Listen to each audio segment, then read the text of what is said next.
ये है Gayatri media group और आप देख रहे हैं ताज न्यूज, आईना सच का।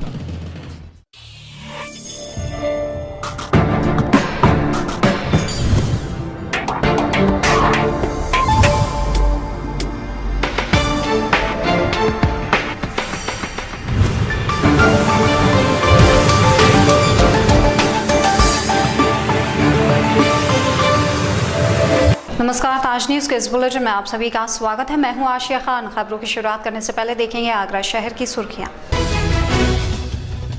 ताज नगरी के सभी थाने होंगे तीसरी आंख की गिरफ्त में। डीजीपी के निर्देशानुसार सभी थानों में लगेंगे 2-2 सीसीटीवी कैमरे।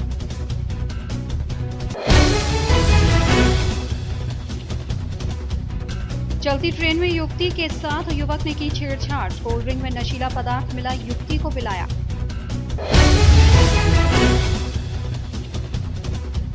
एसएन के डॉक्टर्स पर लगे फिर गंभीर आरोप। 2 मरीजों को तड़पता हुआ छोड़ा इमरजेंसी के बाहर।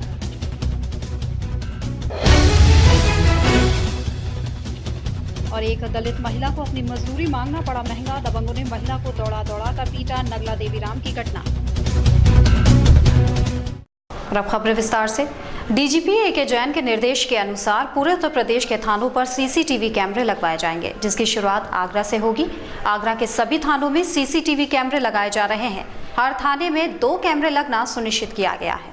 सीसीटीवी कैमरा लगाने की ये स्कीम पूरे राज्य में लागू की जा रही है। इसके तहत एसएसपी राजेश डी मोदक ने आगरा जिले के सभी पुलिस थानों के अंदर सीसीटीवी कैमरे लगाए जाएंगे, ताकि पुलिस की कार्यप्रणाली में सुधार हो और काम में पारदर्शिता लाई जाए। प्रदेश सरकार ने बढ़ते क्राइम को कंट्रोल करने के लिए प्रदेश के मुखिया ने अपनी निगाह तेज कर दी है। एक कहावत है कि पहले खुद सुधरो तब सब सुधरेंगे। इसी बात को मद्देनजर रखते हुए प्रदेश में कानून व्यवस्था सुधारी जा रही है। पहली निगरानी थानों से शुरू होगी। मुख्यमंत्री ने आगरा जिले के हर थाने में कैमरे लगाने के लिए आगरा एसएसपी राजेश डी मोदक को नोडल प्रभारी बनाया है। एसएसपी राजेश डी मोदक ने एक रणनीति बनाई है। इसके लिए उन्होंने जिला के पुलिस पदाधिकारी व थाना प्रभारियों के साथ बैठक कर सभी थाने में 2-2 सीसीटीवी कैमरे लगाए हैं। एसएसपी ने पुलिस पदाधिकारियों को बीट बांटकर काम करने का निर्देश दिया। वहीं एसएसपी ने यह भी कहा कि क्राइम कंट्रोल के लिए शहर में जल्द ही सीसीटीवी भी कैमरे लगाए जाएंगे। साथ ही सभी संदिग्ध जगहों पर पुलिस की नजर रहेगी। साथ ही पब्लिक और पुलिस के बीच के संबंधों को भी सुधारा जाएगा, जिससे हर आम नागरिक की बात सुन निष्पक्ष कार्रवाई की जा सके। उत्तर प्रदेश में महिलाएं सुरक्षित नहीं हैं। ताजा मामला बुधवार देर रात का है, जब इटावा से ग्वालियर इंटरसिटी से एक युवती सफर कर रही थी। इसी दौरान एक यात्री ने कोल्ड ड्रिंक में नशीला पदार्थ मिलाकर उसे पिला दिया और छेड़छाड़ करने लगा। यात्री ने जब इसका विरोध किया तो वह उनको चकमा देकर फरार हो गया। घटना बुधवार देर रात की है, जब एक युवती इंटरसिटी एक्सप्रेस से इटावा ग्वालियर जा रही थी। तभी एक युवक ने युवती को कोल्ड ड्रिंक में नशीला पदार्थ पिला दिया। वहीं युवती बेहोश हो गई, जिसके बाद उस युवक ने उसके साथ छेड़छाड़ शुरू कर दी। ट्रेन में सफर कर रहे यात्रियों ने इसका विरोध किया और आगरा कैंट स्टेशन पर ट्रेन को रुकवाकर पुलिस को सूचना दी, लेकिन तब तक यात्रियों को धक्का देकर युवक फरार हो गया। आनन फानन में पहुंची पुलिस ने घायल युवती को जिला अस्पताल में भर्ती करा दिया, जहां युवती की हालत गंभीर बनी हुई है। वहीं पुलिस का कहना है कि आरोपी की तलाश की जा रही है। हाँ, ये लड़की हमारी तो बुकिंग में ड्यूटी थी। द्वारा दिनेश कुमार दरोगा जी द्वारा टेलीफोन किया गया। मैं तुरंत थाने पाया, कांस्टेबल के अंदर तो कुछ महिलाएं और कुछ यात्री उस लड़की को लेके आए थे। तो पलटी कर रही थी, तो हम लोग और मैं गंदर और मेरा कांस्टेबल लेके यहाँ अस्पताल आ गए। कुछ मालूम पड़ रहा है कौन है? ये लड़की कहाँ से आई थी, कहाँ जा रही थी? हाँ, भी वो इटावा बता रही। यूपी के कांस्टेबल एक लड़की को लेके आए हैं। कुछ बता रहे कि स्टेशन पे उल्टी कर रही थी, बेहोशी की हालत में है। तो उसको यहाँ उसके साथ कोई है भी नहीं, वो यहाँ लेके आए, भर्ती कराया है। बुधवार रात एसएन मेडिकल में चिकित्सकों की लापरवाही से इमरजेंसी के बाहर 2 मरीज घंटों तड़पते नजर आए। पीड़ितों ने एसएन के चिकित्सकों पर बाहर निकालने व पैसे मांगने के आरोप लगाए हैं।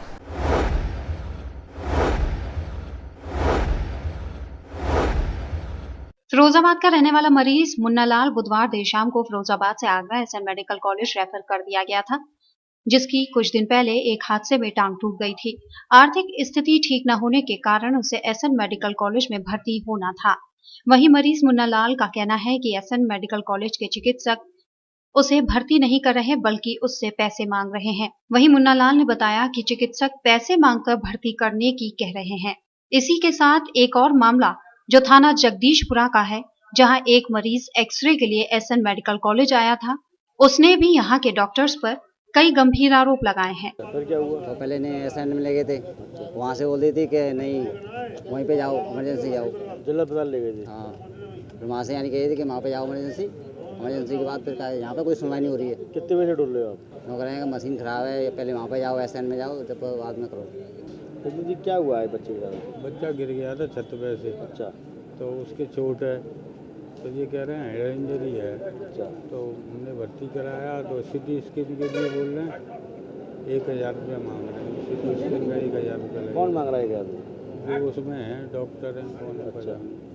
यहाँ 3 बजे आएगा, मैं भीतर गई तो वो 115 में जाओ, वहाँ पहुँचे, उन्होंने कहा पैसे हैं कुछ तुम्हारे पास? हमारे पास कुछ नहीं, गरीब आदमी। बोले खर्चा आएगा 15-16 हज़ार का, तुम्हारे पास हो तो भर्ती करूँगा आपको।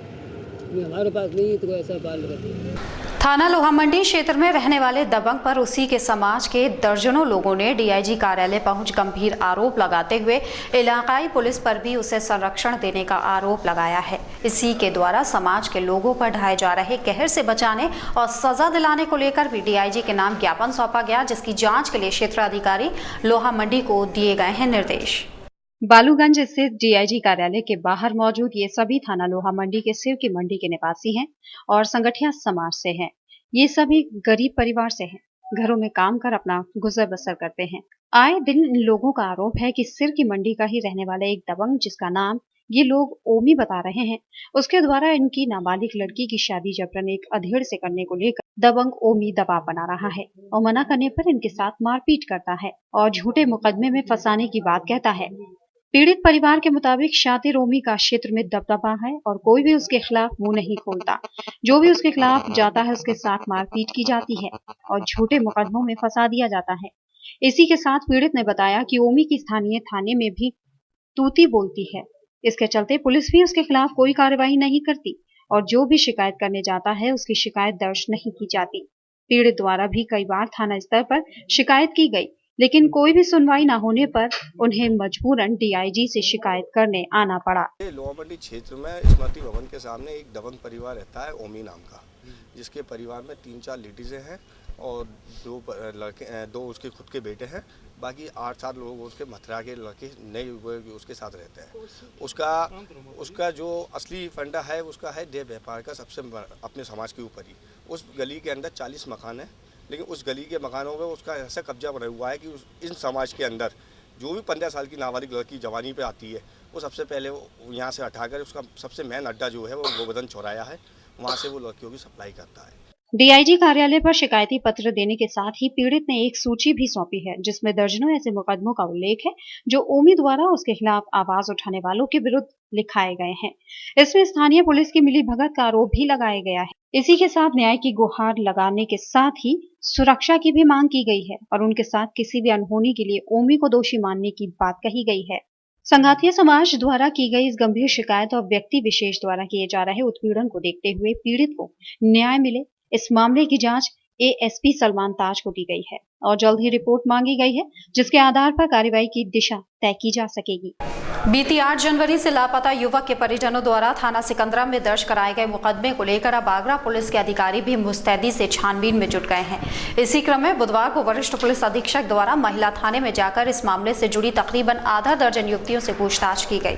2 दिन पहले थाना सिकंदरा में दर्ज अपहरण के मामले की गंभीरता का अंदाजा इसी बात से लगाया जा सकता है कि मुकदमा दर्ज होते ही इस मामले को लेकर पूरा पुलिस प्रशासन हरकत में आ गया है, जिसको लेकर बुधवार को आधा दर्जन युवतियों से महिला थाने में वरिष्ठ अधीक्षक और एसपी सिटी ने खुद पूछताछ की। इसके बाद एसएसपी ने बताया कि इस मामले के जल्द खुलासे के प्रयास किए जा रहे हैं। जो लोग जांच के दायरे में आ रहे हैं उन सभी से पूछताछ की जा रही है। देखिए, एक हमारे थाना सिकंदरा में एक 364 का मुकदमा लिखा गया है। 364 का एक मुकदमा लिखा गया है। इसमें एक आशु करके एक लड़का है, वो लापता है, तो उसके बारे में पूछताछ हमारी टीम लगातार कर रही है कल से, और उससे रिलेटेड लोगों से बातचीत हम लोग कर रहे हैं। आपको बता दें कि थाना सिकंदरा में जिस युवक के अपहरण का मामला दर्ज हुआ है वो बीती 8 जनवरी से लापता है और तभी से उसका कोई पता नहीं चल सका। लेकिन इस मामले में कई हाई प्रोफाइल नामों के सामने आने के बाद अब पुलिस पर गायब युवक को जल्द खोजने का दबाव बन रहा है। थाना शमशाबाद के गांव पुरा बंजारा में दबंगों ने हथियारों के बल पर जमीन कब्जाने का जो असफल प्रयास किया था, उसके बाद बंजारा समुदाय के लोगों में भारी दहशत है और लोगों के पलायन की सूचना पर वरिष्ठ पुलिस अधीक्षक ने अपील की है कि किसी को भी डरने की जरूरत नहीं है। पुलिस पूरी मुस्तैदी से अपना काम कर रही है, जल्द ही आरोपी जेल में होंगे। मंगलवार को थाना शमशाबाद के गांव पुरा बंजारा में दबंगों द्वारा हथियारों के बल पर बंजारा समुदाय के लोगों पर हमला कर उनकी जमीन पर कब्जा करने का जो प्रयास किया गया था, उसमें कई लोगों को गंभीर चोटें आई थीं और मौके पर पहुंची पुलिस ने दबंगों को खदेड़ दिया था। इसके बाद पीड़ितों द्वारा दी गई तहरीर पर मुकदमा दर्ज किया गया। लेकिन मंगलवार को हुए इस हमले के बाद पूरा बंजारा गांव में दहशत का माहौल है और ग्रामीण डर के चलते यहां से पलायन के लिए मजबूर हैं। जानकारी होने पर वरिष्ठ पुलिस अधीक्षक राजेश डी मोदक ने ग्रामीणों से अपील की है कि उन्हें डरने की जरूरत नहीं है। पुलिस उनकी सुरक्षा के लिए सदैव तत्पर है और आरोपियों के खिलाफ भी कार्रवाई की जा रही है। जल्द ही सभी आरोपी सलाखों के पीछे होंगे। आके उसमें दबिश दी है और हमारी कार्रवाई उसमें हम बहुत सख्ती से कार्रवाई कर रहे हैं। देखिए, मुझे नहीं लगता कि उन्होंने दहशत में रहना चाहिए, क्योंकि वहाँ पे हमारा काफ़ी फोर्स भी लगा हुआ है और जो इंस्पेक्टर और सीओ और एसपी ने वहाँ पे जो कार्रवाई की है वो बहुत रिमार्केबल है। फिलहाल यहाँ रुकेंगे एक छोटे से ब्रेक के लिए, जल्द हाजिर होंगे। देखते रहिए ताज न्यूज़।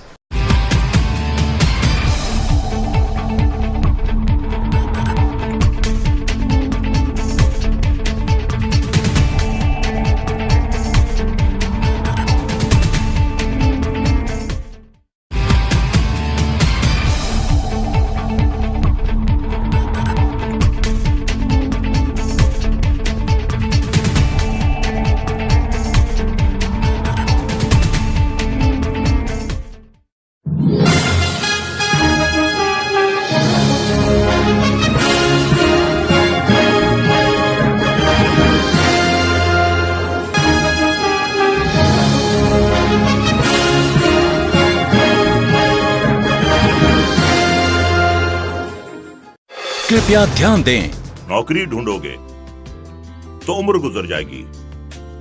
कुछ हुनर सीख लो, अपने पैरों पे खड़े हो जाओ तो जिंदगी संवर जाएगी। मोबाइल फोन, कंप्यूटर, लैपटॉप का कोर्स कराने वाले वैसे तो कई संस्थान हैं, लेकिन हजारों छात्रों के विश्वास का प्रतीक ई-टेक एकेडमी छात्रों के बीच अपनी अलग ही पहचान बना चुका है। इंजीनियर तो सभी बनाते हैं, लेकिन आप बनिए एडवांस इंजीनियर ई-टेक के साथ। जी हाँ, भारी छूट का प्रलोभन या झूठे वादों का आश्वासन अपनाओगे तो जिंदगी भर पछताओगे, क्योंकि सफलता तभी मिलती है जब फैसला सही हो। इसलिए अपने पैसे और समय को बचाइए और ई-टेक को अपनाइए, क्योंकि सिर्फ ई-टेक देता है 100% सफलता की गारंटी। ई-टेक द्वारा पहली बार mobile phone, laptop, computer course के साथ plasma, LED TV, inverter, UPS, DCA, DTP, English speaking इत्यादि जैसे रोजगार परक कोर्सेज भी कराए जा रहे हैं। अधिक फीस में अधूरा ज्ञान या कम फीस में पूरा ज्ञान, फैसला आपका। हमारा पता है 2nd floor city plaza, Shah market, Agra, UP. Phone number 7500330330। E-Tech सिर्फ नाम ही काफी है।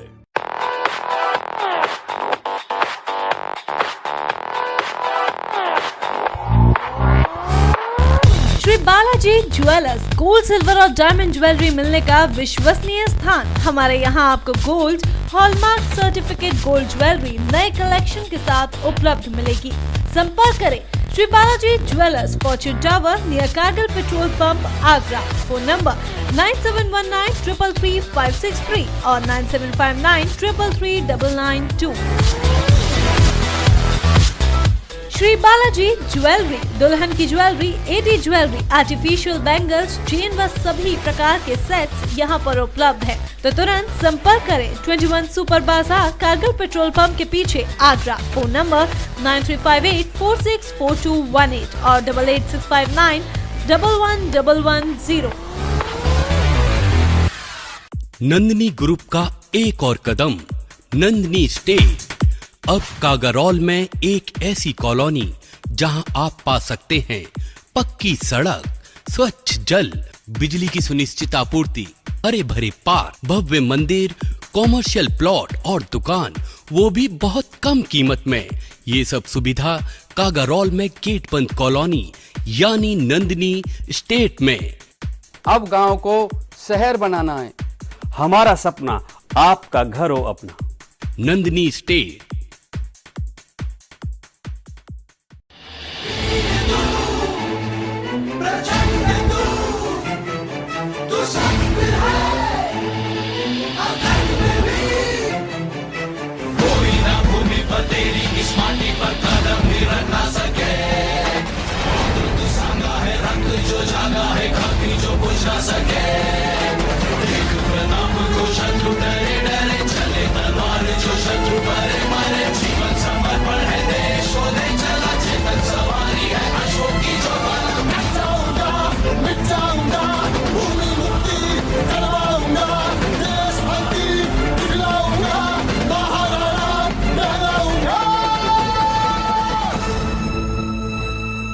परम पूज्य संत जय गुरुदेव जी महाराज के उत्तराधिकारी संस्था अध्यक्ष पंकज जी महाराज के दिव्य प्रवचन सुनिए हर रोज प्रातः 8:30 बजे ताज गायत्री चैनल नंबर 873 पर।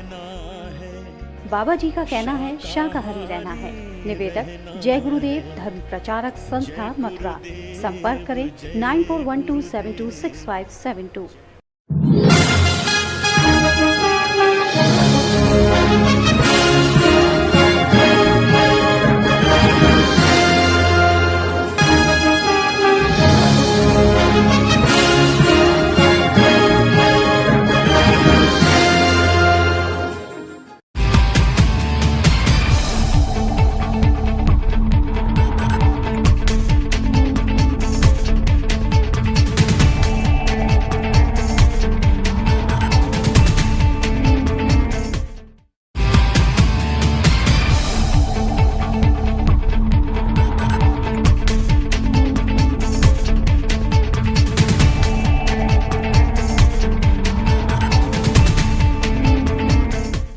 ब्रेक के बाद स्वागत है। देखते हैं अगली खबर। आज भी दबंगों द्वारा गरीब और असहाय लोगों पर जुल्म करने का सिलसिला थमने का नाम नहीं ले रहा है।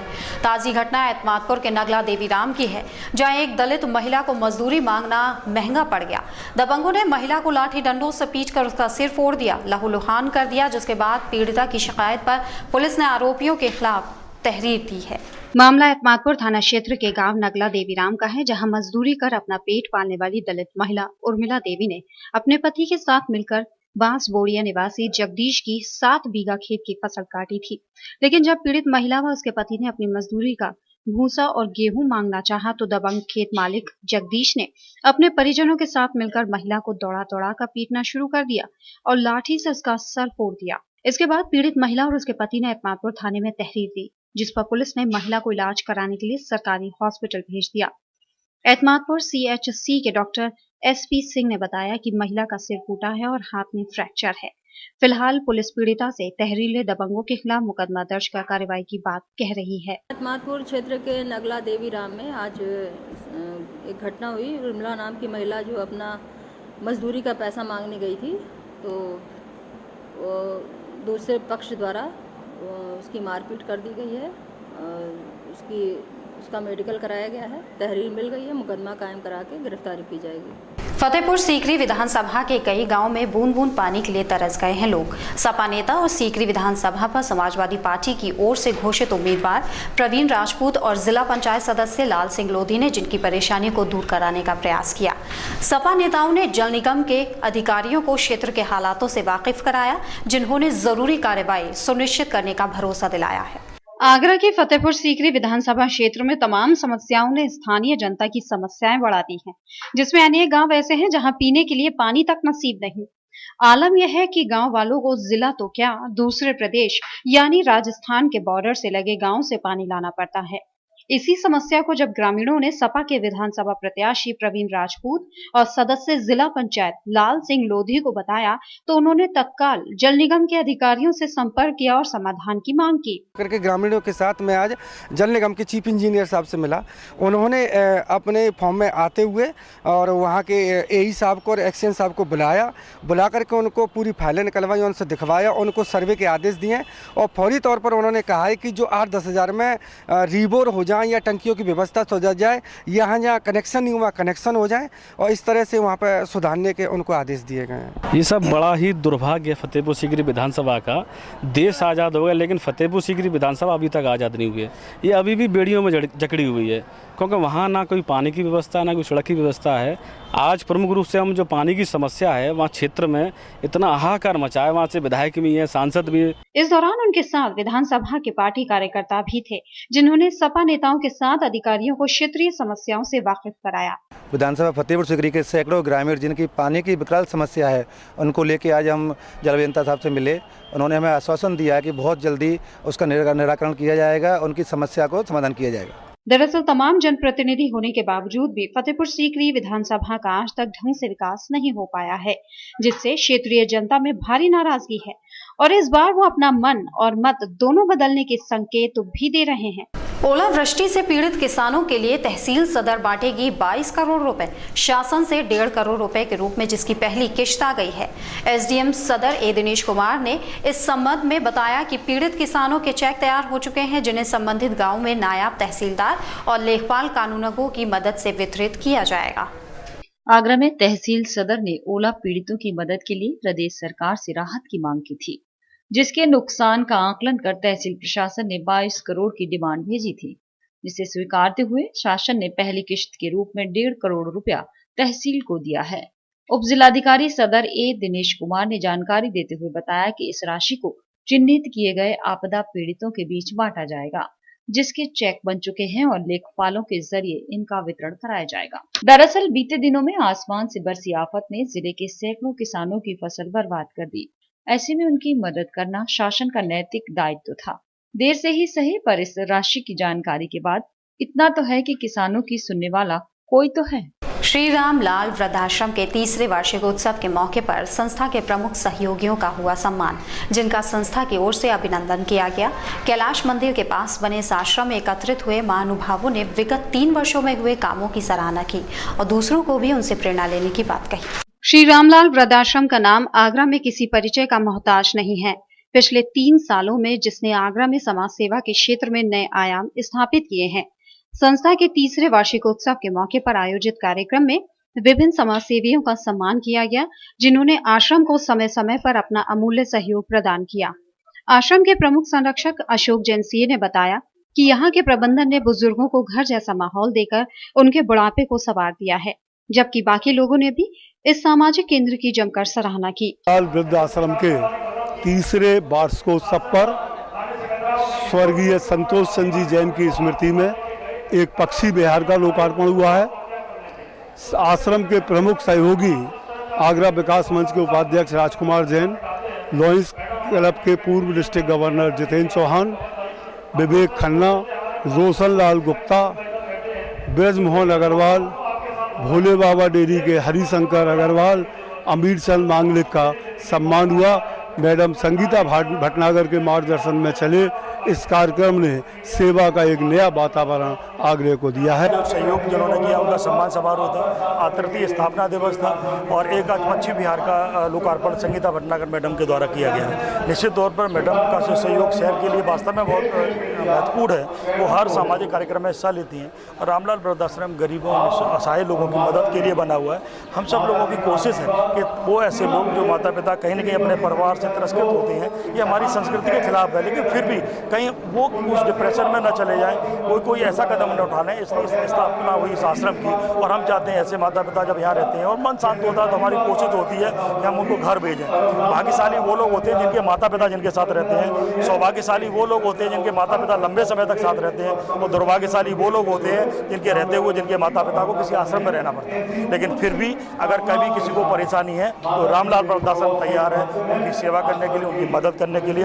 आप सबका सहयोग अपेक्षित है। सिंधु समाया है, किसी ने सही कहा है। आज पंडित रामलाल रामलाल वृद्धाश्रम की तृतीय वर्षगांठ पर हम यहाँ देख रहे हैं कि चारों ओर कितनी हरियाली है, कितनी प्रसन्नता है, कितना उल्लास है।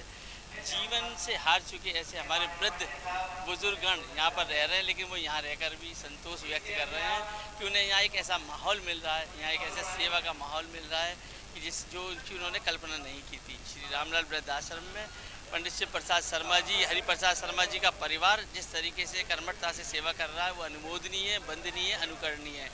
और आज हम सब लोग यहाँ एकत्रित हुए हैं। यहाँ पर सहयोग करने वाले सेवा के सेवा सलाहकारों का यह सम्मान हुआ है। अभिनंदन। इस कार्यक्रम के मुख्य अतिथि और आकांक्षा समिति की अध्यक्षा संगीता भटनागर की मौजूदगी में उन तमाम महानुभावों को सम्मानित किया गया जिन्होंने समाज सेवा के क्षेत्र में सराहनीय योगदान दिया है। शहर के सबसे युवा सेवाकर्मी श्री अशोक जैन सीए,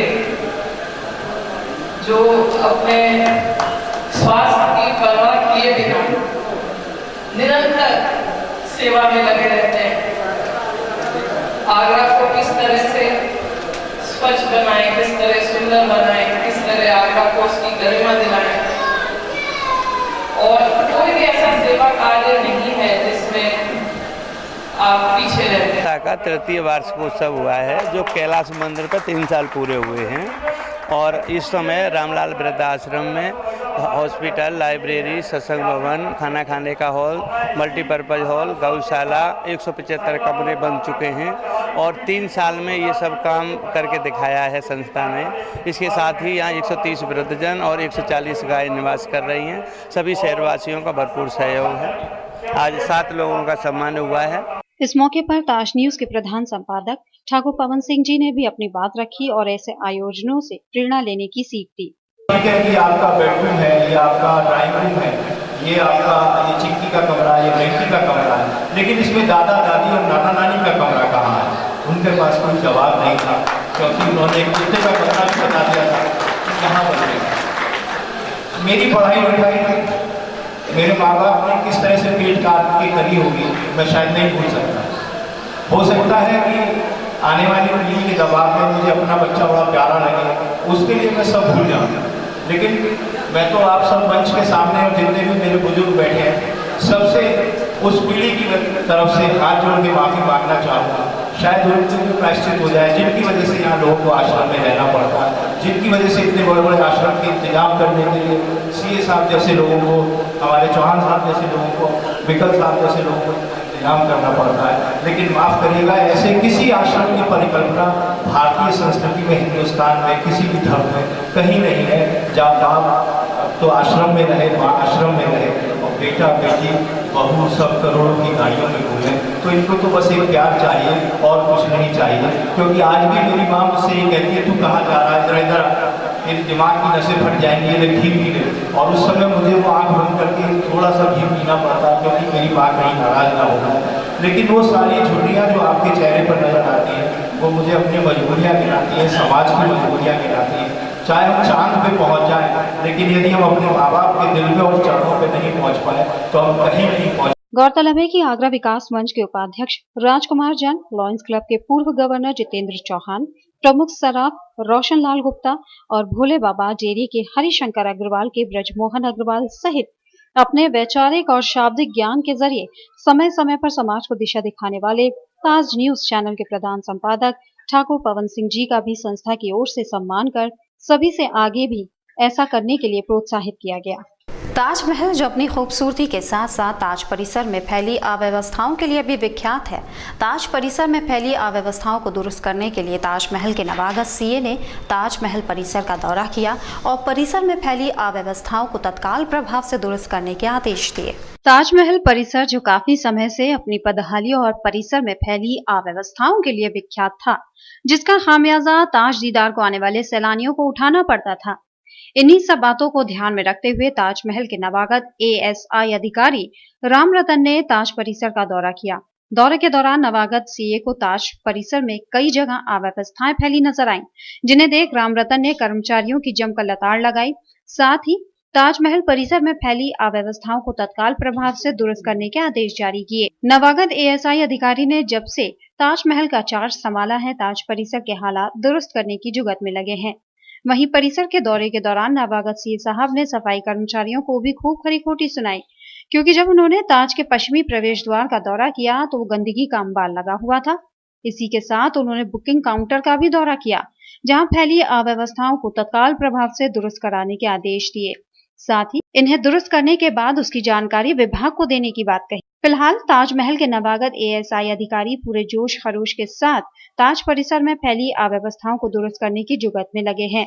वहीं अब देखने वाली बात यह है कि नवागत सीए साहब का यह काम कब तक चलता है, क्योंकि सीए साहब की व्यवस्थाओं को सुधारने की कोशिश न जाने कितने ही लोगों की आंखों में खटक रही होगी।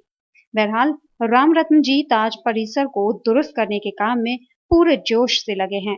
आगामी 15 मई को ताज परिसर में शाहजहां का 360वां उर्स मनाया जाएगा, जिसमें करीब 800 मीटर लंबी चादर चढ़ाई जाती है, जिसकी तैयारियां चल रही हैं। इस चादर को बनाने में सभी धर्मों के लोग बढ़ चढ़कर हिस्सा लेते हैं। 3 दिन तक चलने वाले इस उर्स के आखिरी दिन अकीदतमंद चादर पोशी करते हैं। ताजमहल पर हर साल मुगल बादशाह शाहजहां का उर्स बड़े ही जोश खरोश के साथ मनाया जाता है। ये उर्स 3 दिन तक चलता है, जिसमें बाहरी देशों के लोग भी अकीदत के फूल पेश करने इस उर्स में शिरकत करते हैं। इस बार ये उर्स आगामी 15 मई को शुरू होने जा रहा है। 3 दिन तक चलने वाले इस उर्स के आखिरी दिन चादरपोशी की रस्म अदा की जाती है, जिसमें करीब सैकड़ों मीटर लंबी चादर चढ़ाई जाती है, जिसे ताज नगरी के बाशिंदों द्वारा ही बनाया जाता है। इसी कड़ी में इस चादर को बनाने का काम शुरू हो चुका है, जिसे हर धर्म के लोग मिलकर बेहद प्यार व मोहब्बत से बनाते हैं। इस बार इस चादर की लंबाई करीब 800 मीटर है। शाहजहां की उसकी हर साल की भांति इस साल भी बड़ी धूमधाम से तैयारियां चल रही हैं। हिंदुस्तानी सतरंग की चादर हर साल के भांति इस साल भी बनाई जा रही है। ये हिंदुस्तानी सतरंग की चादर है, सब धर्मों की चादर है, किसी एक धर्म से रिलेटेड नहीं है। इसमें हिंदू, मुस्लिम, सिख, ईसाई जैसे हमारे नेमी भाई बैठे हुए हैं, ये उमा शंकर बैठे हुए हैं, इस तरह के सब लोग मिलकर इसको बनाते हैं। ये हिंदुस्तानी चादर में सबकी आस्थाएं जुड़ी हैं। ये आज कल 4 बजे से कपड़ा लेना बंद कर दिया गया है। 800 कुछ मीटर कपड़ा हो गया, उसको हम जोड़ लें। 800 मीटर की चादर लंबी चढ़ाई जाएगी। ताज न्यूज़ के इस बुलेटिन में फिलहाल इतना ही। अगले बुलेटिन में आपसे फिर मुलाकात होगी। दीजिए इजाजत। नमस्कार।